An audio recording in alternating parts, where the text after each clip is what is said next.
यह केस जो है वो भारत के इतिहास में जो कुछ लैंडमार्क जो है केसेस हुए हैं उनमें से मेरे विचार से एक होने की इसकी संभावना है। दुराचारियों का एक बोर्ड लगा हुआ है थाने में ऊपर ही, उसमें 21 नंबर पर दुराचारियों के नाम में इनका नाम दर्ज है। पुलिस को इतनी सी बात नहीं समझ में है कि आप शंकराचार्य के खिलाफ मुकदमा दर्ज कर रहे हैं, वो भी उसके कहने पर इसके खिलाफ इतने मामले। देखिए, ऐसा है कि कहा तो जाता है कि कानून अंधा होता है। ये मामला तो सरासर झूठा मामला है, तो इसमें तो पुलिस की भी संलिप्तता है। पॉक्सो का मामला है, पुलिस के पास शिकायत जाते ही पुलिस को ऐसे संगीन मामले में एफआईआर दर्ज करनी होती है, ये व्यवस्था है। लेकिन पुलिस ने इस मामले में अपने से एफआईआर दर्ज नहीं की। शंकराचार्य जी कहते हैं मुख्यमंत्री जी की संलिप्तता है, तो मुख्यमंत्री जी के इशारे पर पुलिस काम कर रही थी। नमस्कार, मैं हूं प्रभाकर मिश्रा और आप देख रहे हैं अनकोट।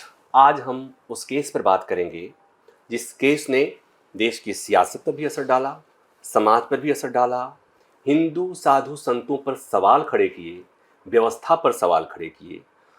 हम बात कर रहे हैं ज्योतिर्मठ के शंकराचार्य स्वामी अवमुक्तेश्वरानंद महाराज। आपको पता है उनके खिलाफ यौन शोषण के आरोप लगे। कल हाईकोर्ट ने उनको अग्रिम जमानत दे दी।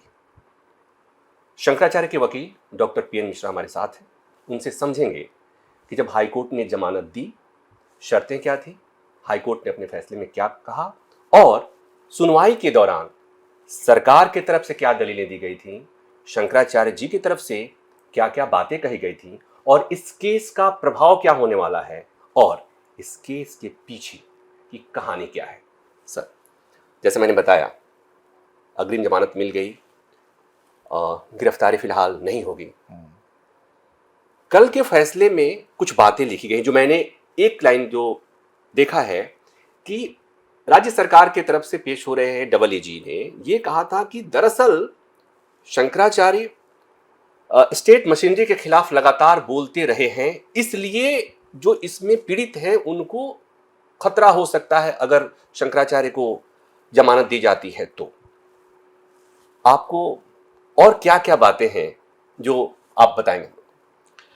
देखिए, ये केस जो है एक असाधारण केस है, क्योंकि जो सनातन धर्म के सर्वोच्च धर्म गुरु हैं, ज्योतिष पीठाधीश्वर जगत गुरु शंकराचार्य स्वामी अवमुक्तेश्वरानंद सरस्वती जी महाराज, जो सनातन धर्मियों के पक्ष में और राष्ट्रहित में प्रखर रूप से बोलते रहते हैं, उनको चुप कराने के लिए सरकारी तंत्र, सरकारी मशीनरी किस हद तक जा सकती है और एक अपराधी व्यक्ति का आश्रय लेके सरकार किस तरीके से किसी भी कानून का जो कि बच्चों की भलाई के लिए बनाया गया कि उनका यौन शोषण न हो सके, उस कानून का दुरुपयोग किस हद तक से किया जा सकता है, इसका एक जीवंत उदाहरण है। और यह केस जो है वो भारत के इतिहास में जो कुछ लैंडमार्क जो है केसेस हुए हैं उनमें से मेरे विचार से एक होने की इसकी संभावना है। क्योंकि इस केस की शुरुआत हम आपको बताएं कि इसकी शुरुआत होती है एक गोरक्षा आंदोलन शंकराचार्य बनने के बाद स्वामी अवमुक्तेश्वरानंद जी महाराज ने शुरू किया कि गाय की रक्षा होनी चाहिए। आज की बात नहीं है, गाय की रक्षा करना परम धर्म है, ये हिंदू धर्म की पुरानी बात है। और इस पर स्वामी करपात्री जी महाराज ने भी बहुत इस पर आंदोलन किया था। बाद में उनके ऊपर, उनके संतों के ऊपर इंदिरा गांधी जी की सरकार ने गोलियां चलवाई थी, बहुत साधु संत मर गए थे। तो ये समय समय पर सभी संत करते रहे हैं, इन्होंने भी उसको जो है वो आरंभ किया। उसके बाद इन्होंने प्रयागराज का जो, जिसको महाकुंभ कहते हैं, धार्मिक रूप से तो वो कुंभ है, यानी माघ मेला होता है, अर्ध कुंभ होता है और कुंभ होता है, लेकिन सरकार जो है अब अर्ध कुंभ को कुंभ कहती है और कुंभ को महाकुंभ कहती है। तो सरकार की ही भाषा में बोलें तो महाकुंभ जब था तो उसमें जो है इन्होंने धर्म संसद आदि भी बुलाई थी, गौ हत्या रोकने पर काफ़ी बातें इन्होंने की थी। और उसी समय दुर्भाग्यवश एक दुर्घटना हो गई थी जिसमें बहुत से लोग मारे गए थे। संतों का ये नियम है कि अगर कोई लाश पड़ी रहती है तब तक जब तक अंत्येष्टि नहीं हो जाती है वो स्नान वहां पर नहीं करते हैं, धार्मिक पूजा पाठ बंद कर देते हैं। इन लोगों ने स्नान करने से मना कर दिया था। प्रशासन कहा कि स्नान कर लो, ये लोग नहीं कर रहे थे, अखाड़े वाले और ये लोग सभी। लेकिन योगी आदित्यनाथ जी ने यह कहा कि नहीं, कोई नहीं मरा है, आप लोग सभी को स्नान करना चाहिए, कोई सब अफवाहें फैल रही हैं। उसके बाद इन लोगों ने स्नान वगैरह किया। स्नान करने के बाद में फिर बाद में जो है स्वयं जो है वो मुख्यमंत्री जी और शासन तंत्र ने स्वीकार किया कि 33 लोग मारे गए थे। लोग तो और भी बताते हैं लेकिन सरकारी आंकड़े माने 33। तो उस पर जो है वो शंकराचार्य जी बहुत ही अप्रसन्न हुए और उन्होंने कहा कि भाई हम लोगों को धर्म भ्रष्ट आपने कर दिया, अगर हमें पता रहा होता तो हम स्नान न करते, जब सबकी अंत्येष्टि हो जाती तब करते। तो आप झूठ बोलने वाले हो, आपको ऐसे व्यक्ति को त्याग पत्र दे देना चाहिए। लगता है कि उससे जो है शासन तंत्र के जो प्रमुख थे उनको नाराजगी जरूर हुई और उस समय तो जैसे तैसे महाकुंभ था, बीत गया। लेकिन अगले वर्ष में दोनों ही पक्षों की ओर से जैसे कि शंकराचार्य जी ने जो है गोजागरण यात्रा जैसा कुछ नाम है, उन्होंने अभियान चलाया। वो हजारों शिविरों में स्वयं पैदल जाके मिलते थे कि गोहत्या रोकने के लिए आप उठिए, आप लोग इसमें सरकार पर सब पर दबाव डालिए। इससे जो है वो रुष्ट जो है वो सरकार भी थी।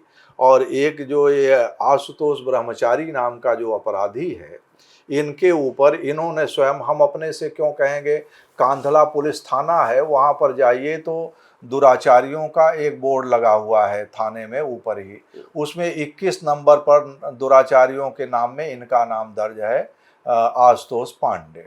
वही आशुतोष पांडे जी जो है वो रामभद्राचार्य जी से दीक्षा लेकर के अपने को आशुतोष ब्रह्मचारी कहते हैं और सरकार इनको जो है वो माने पुलिस थाना इनको दुराचारी कहती है, दुराचारी की सूची में डाल रखी है। और ये हिस्ट्री सीटर संख्या 76A में भी हिस्ट्री सीट भी इनकी है। इन्होंने स्वयं ही अपनी जमानत के लिए जो कि महिलाओं के 376 का डी का अपराध था, गैंग रेप का, उसमें इन्होंने अपनी जमानत के लिए जितने केसेज इनके ऊपर दर्ज हैं उसकी सूची हाई कोर्ट में बताई है। इनकी स्वयं की बताई हुई सूची है, थाने की सूची है। उन सब से ये प्रतीत होता है और ये माननीय न्यायमूर्ति महोदय ने अपने निर्णय में भी लिखा है कि इनके ऊपर 21 मामले अब भी आपराधिक दर्ज हैं और ये झूठा मामला भी करवाने के माहिर हैं। एक व्यक्ति के ऊपर इन्होंने 377 का मुकदमा दर्ज करवाया था, यही जो बालकों माने पुरुषों के विरुद्ध यौनाचार जो पहले आईपीसी में होता था। और बाद में उसमें जो है पुलिस ने जो है फाइनल रिपोर्ट लगाई कि ये व्यक्ति आदतन अपराधी है, हिस्ट्री सीटर है और ये झूठे मुकदमे दर्ज करवाते रहते हैं, ये मामला सरासर झूठा है। अब यहीं पर मैं आपको रुकूंगा कि इतना संगीन आरोप लगा किसी शंकराचार्य जी के खिलाफ, ये देश के इतिहास में, सनातन के इतिहास में मुझे लगता है कि पहले तरह का मामला है। और इतने संगीन मामले में जब इस तरह का आरोप लगा और पुलिस में मुकदमा लिखाने गया, तो आप जब कह रहे हैं कि हाईकोर्ट में भी हाईकोर्ट ने इस बात का संज्ञान लिया कि जो व्यक्ति खुद ही इतने मामलों में अपराधी हो, आरोपी हो, उसके कहने पर या उसकी अगुवाई में, उसके देखरेख में, पॉक्सो का मामला है, इसकी अगुवाई में हुआ, तो क्या पुलिस ने ये नहीं देखा कि जिसके कहने पर आप शंकराचार्य जैसे उच्च स्थान पर बैठे हुए व्यक्ति के खिलाफ या हिंदू धर्म के सर्वोच्च पदासीन व्यक्ति के खिलाफ जो आरोप लग रहा है, तो पुलिस को इतनी सी बात नहीं समझ में आई कि आप शंकराचार्य के खिलाफ मुकदमा दर्ज कर रहे हैं, वो भी उसके कहने पर, जिसके खिलाफ इतने मामले? देखिए, ऐसा है कि कहा तो जाता है कि कानून अंधा होता है और कानून की देवी के आंख पर पट्टी बंधी होती है। हालांकि हमारे पूर्व मुख्य न्यायाधीश चंद्रचूड़ साहब ने पट्टी हटवा भी दी, लेकिन पट्टी तो बंधी ही है, क्योंकि जो पुलिस अधिकारी हैं या जो कोई भी जो हैं वो कानून का उपयोग दुरुपयोग दोनों करते हैं, कानून के भीतर ही रह करके। अब यहाँ पर जो ललिता कुमारी का जो निर्णय है वो माननीय सुप्रीम कोर्ट का दिया हुआ निर्णय है, 5 जजों की बेंच का निर्णय है। उसमें उन्होंने ये कह दिया है कि अगर कोई आदमी आता है आपके पास जो है एफआईआर दर्ज कराने तो के करना ही लिए, पड़ेगा। तो आपको करना पड़े। खाली ये अगर उससे कॉग्निजेबल ऑफेंस डिस्क्लोज होता है तो आप दर्ज करने के लिए बाध्य हैं। आप ये प्रिलिमिनरी इंक्वायरी वगैरह नहीं कर सकते हैं कि आप जाइए जांच करिए, ये करिए, वो करिए, तब दर्ज करिए। आप दर्ज करने के लिए बाध्य हैं। तो अब वो चाहे चोर आवे, चाहे उचक्का आवे। तो इसलिए पुलिस के पास कोई विकल्प नहीं था ललिता कुमारी जजमेंट के चलते। नहीं, पुलिस के ऐसा है कि ये मामला तो सरासर झूठा मामला है, तो इसमें तो पुलिस की भी संलिप्तता है। एक जो है अजय पाल शर्मा नाम के आईपीएस अधिकारी हैं, वो शायद एडिशनल कमिश्नर जो है आप पुलिस जो है लॉ एंड ऑर्डर और क्राइम के हैं। वो जो है आशुतोष ब्रह्मचारी के पुराने उनसे नज़दीकी रिश्ते हैं। वो शामली में कभी एसपी भी रह चुके थे। वहाँ पर ये माने ये इनामी अपराधी घोषित किए गए थे एक अजय कुमार पांडे नाम के एसपी के द्वारा। ये आशुतोष ये सारे तथ्य ये सारे तथ्य सार्वजनिक हैं, सारे तथ्य कोर्ट के रिकॉर्ड में हैं, सारे तथ्य इस जो जमानत का मामला था उसमें भी हैं। पॉक्सो एक्ट में भी जो अतिरिक्त जो सेशन जज थे उनके भी संज्ञान में सारे ये मामले जो है थे, क्योंकि शंकराचार्य जी ने एफआईआर दर्ज करने का उन्होंने जब आदेश दिया उसके पहले ही पॉक्सो एक्ट की धारा 22 के अंतर्गत शंकराचार्य जी की ओर से एक कंप्लेन किया गया उन सेशन जज, एडिशनल सेशन जज की अदालत में पॉक्सो में, कि ये झूठ बोल करके हमारी अवमानना करने के लिए केस किया है, इसलिए सेक्शन 22 पॉक्सो एक्ट के अंतर्गत इनको 6 महीने की सजा दी जानी चाहिए। और उसको जो है माननीय न्यायाधीश महोदय ने कंप्लेंट केस में दर्ज करके उसको नोटिस भी इशू किया आशुतोष को। और उसके बावजूद, नोटिस इशू करने के बावजूद, अचानक फिर क्या हुआ कि उन्होंने जो है वो 21 फरवरी को जो है ये माने 9 फरवरी को नोटिस इशू किया और 21 फरवरी को अचानक उन्होंने जो है वो एफआईआर दर्ज करने का उसके एप्लीकेशन पर आदेश दे दिया। एक पर कि वो झूठी सूचना आपको बता दी गई है, आप कंप्लेंट केस दर्ज कर चुके हैं, दूसरे में एफआईआर का जो है वो निर्देश तुरंत का तुरंत दे दे रहे हैं। तो इसमें बहुत कुछ है। न्यायाधीश महोदय ने भी जो है वो अब न्याय की में तो समीक्षा की ही जाती है, यहाँ पर कमी हो गई, वहाँ पर कमी हो गई, अलग बात है। लेकिन उन्होंने तो पुलिस ने यहाँ पर, चूंकि इसमें जैसा कि शंकराचार्य जी कहते हैं मुख्यमंत्री जी की संलिप्तता है, तो मुख्यमंत्री जी के इशारे पर पुलिस काम कर रही थी। अजय पाल शर्मा उसके जो है अगुआ थे। तो ऐसी और उन्होंने ही इस आशुतोष ब्रह्मचारी को तैयार किया, नहीं तो आशुतोष ब्रह्मचारी को तो कोई जानते भी नहीं थे लोग। उस शामली जिले में लोग जानते थे, बाकी कौन जानता था। तो वहाँ पर बड़ी चालाकी से पुलिस ने काम किया। 24 जनवरी को ये कथित तौर पर कि ये पुलिस में गए एफआईआर दर्ज कराने, पुलिस ने नहीं दर्ज किया। तो इन्होंने कहा कि फिर हमने जो है मेल से भेज दिया, पोस्ट से भेज दिया। 28 तारीख को कोर्ट में पहुंच गए, 28 जनवरी को, कि आप उनको जो है वो 173, पहले जो 156 क्लास 3 होता था वही अभी 173 क्लास 4 हो गया है। तो उसमें भारतीय न्याय संहिता के अंतर्गत कि एफआईआर दर्ज करने का आप निर्देश दे दीजिए। तो कोर्ट के पास चले गए, क्योंकि यहाँ पर पुलिस जो है अपने माध्यम से नहीं, पुलिस जो है कोर्ट को माध्यम बनाना चाहती थी कि कोर्ट ने कहा तब हमने एफआईआर दर्ज किया।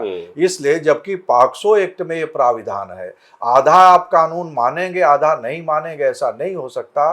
पॉक्सो एक्ट की धारा 19 में स्पष्ट रूप से उल्लेख है कि अगर कोई व्यक्ति आता है उसके अंतर्गत जो है अपराध दर्ज कराने के लिए, तो ये पुलिस की ड्यूटी है कि चूंकि वो बालक है, अगर नाबालिग है, बालक है, तो वो जहां पर बच्चा है वहीं पर जो है पुलिस चली जाएगी।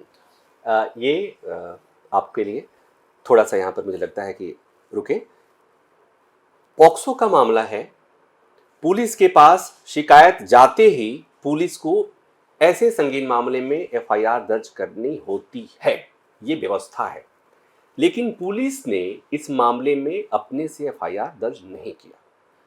शिकायत अदालत में गई और अदालत के कहने पर, कोर्ट के कहने पर एफआईआर दर्ज हुई। इसका मतलब आप समझिए कि अगर पुलिस ने अपने से एफआईआर दर्ज कर लिया होता, पुलिस ने खुद एफआईआर दर्ज किया होता, तब शायद ये आरोप लगता कि योगी जी की पुलिस ने शंकराचार्य के खिलाफ मुकदमा दर्ज कर लिया, और अदालत के साथ के जरिए आया तो होगा कि भाई न्यायपालिका के आदेश पर ऐसा हुआ है। जी सर, आगे। नहीं, यहाँ पर जो माननीय न्यायाधीश थे, सहायक जो असिस्टेंट एडिशनल अतिरिक्त अपर जो सत्र न्यायाधीश हैं पॉक्सो कोर्ट के विनोद कुमार चौरसिया जी, उन्होंने भी कानून की भयंकर भूल की है। उन्होंने कानून की भयंकर भूल ये की है कि उसी में ये लिखा हुआ है कि तुरंत पुलिस अधिकारी जो है जहाँ बच्चा है वहाँ जाएगा, सादे ड्रेस में जाएगा, और जो है वो एक महिला अधिकारी को भी ले जाएगा सादे ड्रेस में, जिससे आराम से बच्चा बोल सके। जैसा उसने बोला वैसा वो दर्ज कर देंगे। और अगली दफा में सेक्शन 21, 23 ये सब को पढ़ें तो उसमें आगे ये कहा गया कि अगर पुलिस अधिकारी नहीं दर्ज करता है तो 6 महीने की उसको सजा दी जाएगी। तो उन न्यायमूर्ति महोदय को एफआईआर दर्ज करने का आदेश देने के पहले ये भी तो पुलिस से उन्होंने रिपोर्ट भी मांगी, इंक्वायरी भी मांगी। ये उन्होंने नहीं कहा कि तुमने क्यों नहीं दर्ज किया, तुम्हारे खिलाफ तुमको सजा क्यों न दी जाए, तुम्हारे ऊपर जो है वो जो धारा कहती है कार्रवाई न की जाए। लेकिन जो है न्यायाधीश महोदय ने भी यहाँ पर उन्होंने न्याय की भयंकर भूल की कि अगर जो है मामला था एफआईआर का तो पुलिस ने नहीं दर्ज किया, तो पुलिस को भी तो दंडित करने के लिए, जब कानून में लिखा है, आप उस कानून के संरक्षक हैं, तो आपको उनके ऊपर भी करना चाहिए था। लेकिन पुलिस के सारे दोष को उन्होंने माफ कर दिया और जो है वो एफआईआर दर्ज करने का, और ऐसा तो बहुत ही कम हमने अपने जीवन में देखा है कि जहां पर जज साहब ने मैंने 4:30-5 बजे शाम को शनिवार को ये आदेश दिया कि एफआईआर तुरंत दर्ज किया जाए, फोर्थविथ तुरंत दर्ज किया जाए। उसकी कॉपी तुरंत थाने में पहुंच गई। रात में 11 बजे तक एफआईआर दर्ज हो गया। अब मजिस्ट्रेट जो है वो जज जो है वो आदेश पास कर देते हैं, ठीक है एफआईआर दर्ज किया जाए। लेकिन तत्काल इतनी त्वरित गति से जो कार्रवाई हुई, और उसमें जो है जहाँ तक मुझे ज्ञात हुआ है, क्योंकि हमारे जो वहाँ के अधिवक्ता हैं श्री एपी श्रीवास्तव जी एडवोकेट, श्री विकास दुबे एडवोकेट और श्री आर.के. उमंग, ये सारे अधिवक्तागण उस दिन न्यायालय में उपस्थित थे, और इन्होंने बताया कि सबको न्यायालय से न्यायाधीश महोदय ने बाहर निकलवा दिया। उन्होंने, क्योंकि आज तो उसने कहा कि हमारे बच्चों का जो है स्टेटमेंट लीजिए, बयान लीजिए, और इन्होंने बंद कमरे में बच्चों का बयान दर्ज किया। बयान की कहते हैं कि वीडियो रिकॉर्डिंग की गई, जैसा कि वहाँ से मुझे सूचित किया गया है, उसी समय सूचित किया गया था, उसी दिन सूचित किया गया था। लेकिन उसके बावजूद वो बच्चों का रिकॉर्ड जो है, जैसे भाई अब वो ऑन रिकॉर्ड नहीं है, क्योंकि वहाँ पर न्यायाधीश महोदय ने किस धारा के अंतर्गत बयान रिकॉर्ड किया, जो बाद में उन्हें अपनी भूल का पता चला होगा तो उन्होंने अपने आदेश में नहीं दर्ज किया। उनका बयान लेने का उनको अधिकार क्या था कि सामान्यतः ये होता है कि जब एफआईआर दर्ज हो जाता है तो पुलिस लेके आती है जो विक्टिम है, और पुलिस जब लेके आती है तो पहले का सेक्शन 164 सीआरपीसी था, अभी 183 भारतीय नागरिक सुरक्षा संहिता हुआ है, तो उसके अंतर्गत बयान लेते हैं मजिस्ट्रेट। ऐसे चलते फिरते कोई दो बच्चों को लेके आ जाए और कह दे कि आप बयान ले लीजिए, और वो बयान लेके दर्ज कर लें और उस पर जो है वो आदेश पारित कर दे, नहीं कर सकते हैं। तो ये उन्हें जो है बाद में उन्होंने बयान तो लिया, लेकिन बाद में उन्हें पता चला होगा, बाद में देखे होंगे कानून की, ये तो भूल हमने कर दिया, तो उन्होंने अपने आदेश पर, पत्रावली पर ये नहीं अंकित किया।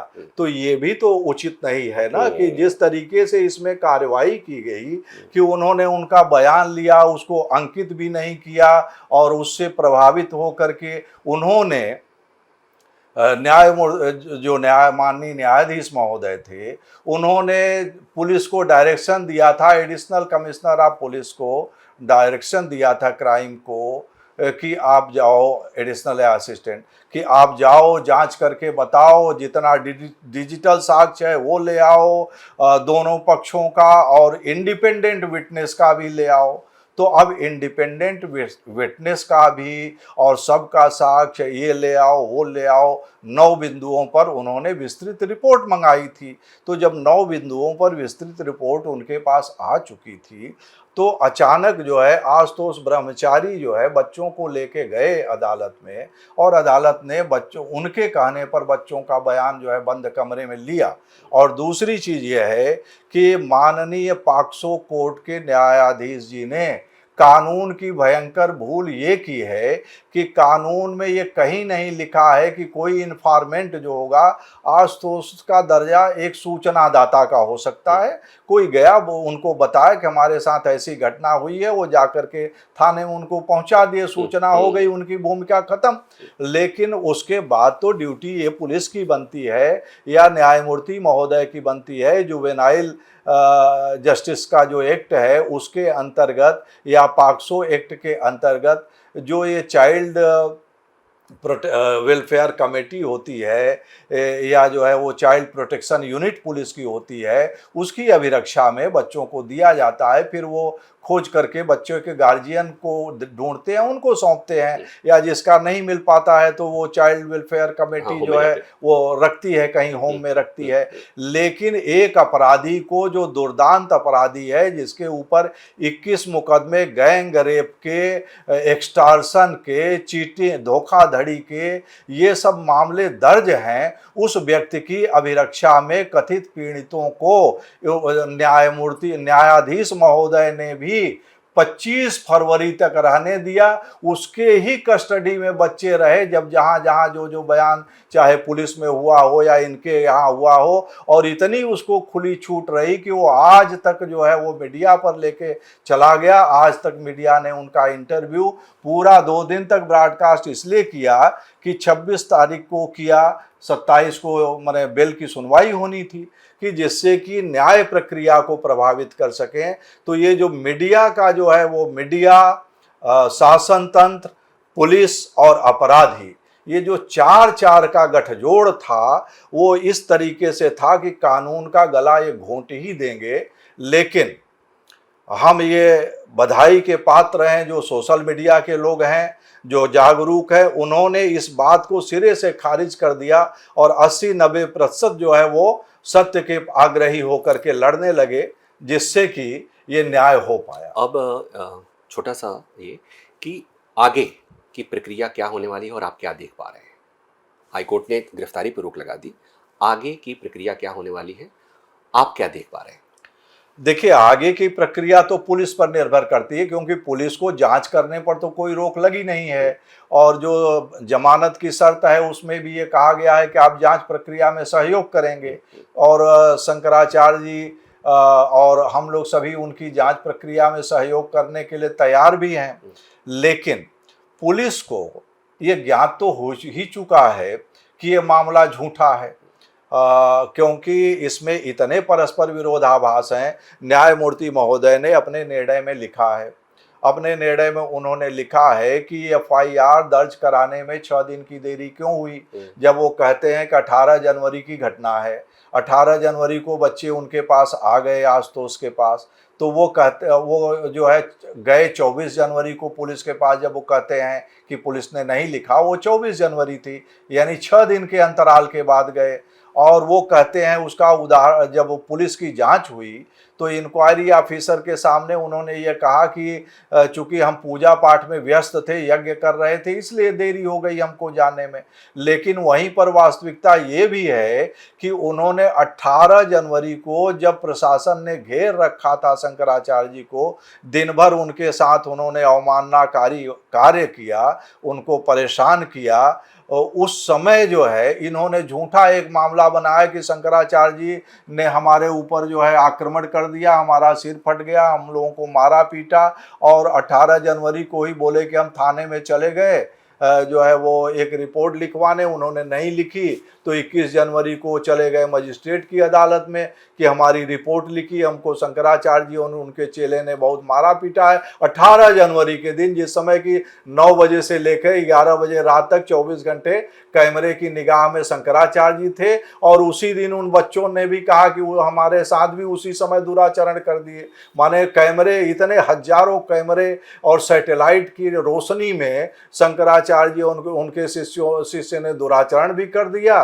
और जो है वो आशुतोष ब्रह्मचारी को पीट भी दिया, और आशुतोष ब्रह्मचारी उधर बिजी भी थे, लेकिन 21 तारीख को मजिस्ट्रेट के कोर्ट में ये केस करने चले गए। उसमें बच्चों की बात का उन्होंने जिक्र नहीं किया, और इस चीज को न्यायाधीश महोदय ने कहा कि भाई 18 तारीख की जो घटना हुई थी शंकराचार्य जी के और प्रशासन के बीच में, उसकी अनदेखी नहीं की जा सकती। कैसे ये सब, जब 18 तारीख को घेरे हुए गए हैं, उस समय कैसे जो है ये सब घटनाएं बाकी हो गई।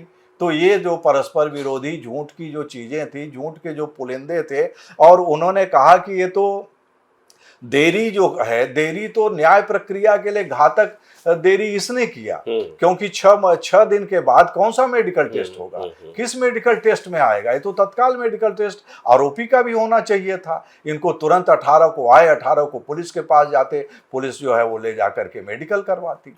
लेकिन ये सब जो चीजें हैं, और उन्होंने ये भी कहा कि अवैध कस्टडी में रखा, ये शब्द जो है माननीय न्यायमूर्ति जो उच्च न्यायालय के हैं माननीय जितेंद्र कुमार सिन्हा जी, उन्होंने ये कहा है कि अवैध कस्टडी में जो है इसके आशुतोष के रखा गया, क्योंकि उन बच्चों को पीड़ित बच्चों को हाँ, आशुतोष के अवैध कस्टडी में रखा गया 25 फरवरी तक। ये हाई कोर्ट ने अपने कहा, ऑब्जर्वेशन में, अपने फैसले के हिस्से में कहा। हाँ, कहा। अब आपको इस बातचीत को सुनने के बाद आपको इस केस की हर बातें पता चल गई, कैसे शिकायत आई, क्यों आई, आप राय बना सकते हैं। एक बात और कि आप सोचेंगे कि मैं जिस व्यक्ति से बात कर रहा हूं, doctor PN Mishra, doctor PN Mishra का परिचय थोड़ा सा देता हूं। डॉक्टर पीएन मिश्रा केवल शंकराचार्य जी के वकील नहीं हैं, थोड़ा सा और जान लीजिए। डॉक्टर पीएन मिश्रा, जब अयोध्या मामले की सुप्रीम कोर्ट में सुनवाई चल रही थी, तो हम उस सुनवाई के गवाह थे। हमने उस सुनवाई के प्रत्येक दिन को कवर किया था। उस समय जो सब हिंदू पक्ष की तरफ से जो पेश होने वाले वकील थे, और सबसे लंबी सुनवाई जो हुई थी, सबसे ज्यादा किसी वकील ने बहस की थी, उसमें शामिल थे डॉक्टर पीएन मिश्रा। और यही नहीं, हाई कोर्ट में भी जो धर्म के आधार पर, जो वेद के आधार पर, जो रामायण के आधार पर, जो हमारे धार्मिक ग्रंथों के आधार पर जो आर्गुमेंट दिए गए, उसमें से सबसे strong argument doctor PN Mishra के थे। और अगर मैं ये कहूं कि अयोध्या मामले का जो फैसला आया हिंदुओं के पक्ष में, श्री राम लला के पक्ष में, उसमें इनका बहुत बड़ा योगदान है। इसलिए मुझे लगा कि इनसे मैं बात करूंगा तो शंकराचार्य के इस केस के हर पहलू से बात पर प्रकाश पड़ेगी, और मुझे लग रहा है कि आप तक वो सारी बातें पहुंच चुकी हैं। डॉक्टर पीएन मिश्रा से आगे भी बात करूंगा, इनसे बहुत सारी बातें करनी है, लेकिन इस रिपोर्ट में बस इतना ही। ये बातचीत पसंद आई तो इसे लाइक कीजिए, शेयर कीजिए, और हमारे अनकोट को सब्सक्राइब करना मत भूलिएगा। Thank you.